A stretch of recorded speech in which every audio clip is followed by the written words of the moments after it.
মা কালীর বুকের ওপর পা দিয়ে মা কালীর পূজা করা হয় এবং এই পুজোতে উচ্চারিত হয় না কোনো মন্ত্র। এই মন্দির অবস্থিত পশ্চিমবাংলার হুগলি জেলার রতনপুরে। মন্দিরের পুরোহিত কালীশঙ্কর বাবু মায়ের বুকের ওপর পা দিয়ে মায়ের পুজো করে এবং পুজোর শেষে অনেক কাচের টুকরোর ওপর দাঁড়িয়ে নৃত্য পরিবেশনা করে এবং শেষে সেই কাচের টুকরো থেকে অনেক মিষ্টিতে রূপান্তরিত করে সমস্ত ভক্তদের দেয়।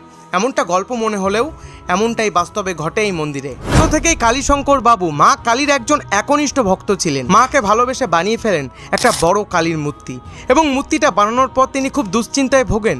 এত বড় কালীর মূর্তি তিনি কিভাবে রং করবেন।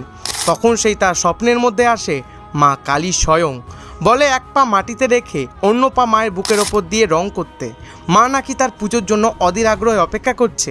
এই কথা শুনে কালীশঙ্কর বাবু আশ্চর্য হয়ে যায়। মা কালীর বুকে তিনি কিভাবে পা রাখতে পারে, এটা তো মহাপাপ।